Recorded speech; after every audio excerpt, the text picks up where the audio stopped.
there's a lot of folks that would say, you can't.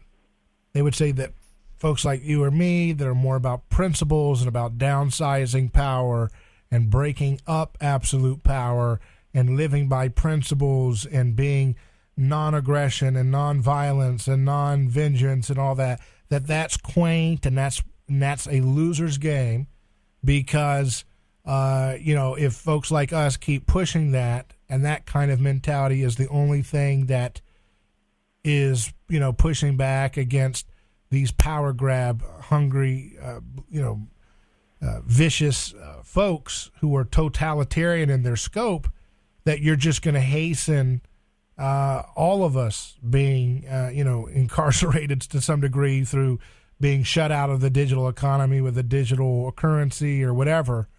And so therefore, there's this new right conversation that's coming out saying you need to have power and grab it and use it to protect liberty. That the liberty needs kings, so to speak, or those types of people who are strong executive people like FDR type figures to shepherd protections of liberty in a time of brutal despots or something.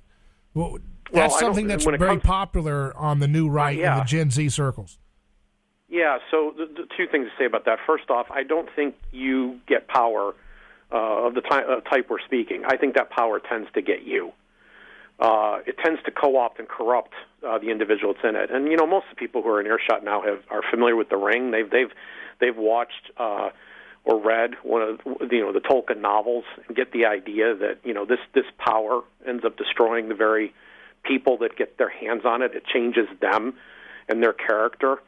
And the people who are really serious about getting the power will do what they have to get it. And that will frequently mean, well, we have to make this concession, or we have to do the following thing, or we can't do that now, or we have to put that off, or that's not realistic.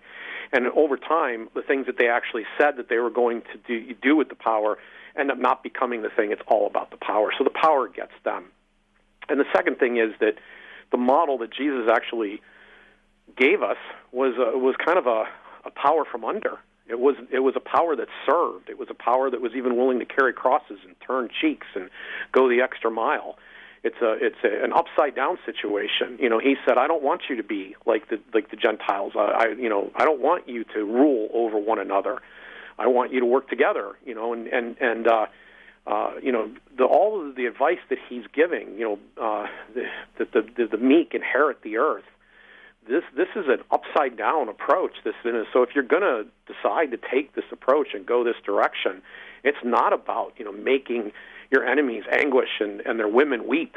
I mean, that's not really what this is about. This is a completely different approach for how to do that. And one of the things we're attempting to explore in Gracearchy is, okay, what does that start to look like? And we're talking about Rene Girard, as I know you do here. We've had an episode about that. And, we talked about mimetic theory there. We're going to do more episodes on that front. We did another episode I'm very proud of called Dining with Sinners that talked about how, some of Jesus' best friends were the sinners of society, the people that were the down and out. And some of his strongest condemnation was reserved for the people who were in the acquisition or power of power. So I think I think you have to be careful, about power getting you, and I think you also have to be aware that that's not the pattern that was laid out by our Savior. Right. No, I agree with you. I'm just trying to speak to those folks who are being interested in that type of thing to figure out how to help them maybe see a different path. But what would you say to, if these power obsessed new right figures do get their executive power like FDR style and actually end up functionally, miraculously living up to their desire in protecting liberty, would you be complaining still because they didn't do it in a no, I don't think they're going to succeed in that. I think, they're not going to succeed in that. What they're going to, if you use corrupt means to try to achieve your ends, you end up with corrupt ends. That's means and ends both matter, but one of the reasons they matter is that the means can corrupt the ends. So speaking very specifically, I would expect that there would actually be a diminishment of liberty if that's the thing that they said they were going to do. If they said that they were going to cut your taxes, I would expect your taxes to go up. If they said they were going to reduce war, I would expect war to increase. I mean, you just pick what it is that they claim they're going to do, and I'm going to show you that by their means, you're going to get a very, very different outcome. And the problem is that when you start this process, and you spin the wheel around or spin the bottle, and you say, okay, we're going to take somebody's liberty away wherever the bottle stops. Well, eventually it stops pointing at you.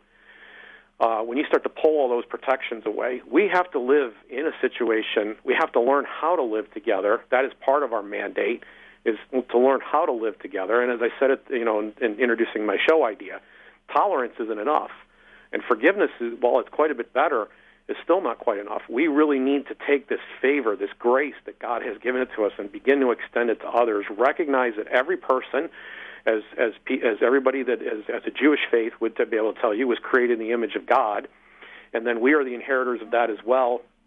As Christians, we recognize that Christ died for all, and that He's inviting all of us into a relationship with His Daddy, His Abba, and He wants that to be our Daddy as well. And so that's a very special place that we're being invited. When you recognize that God has that regard for every human being around you, that should transform how you treat them.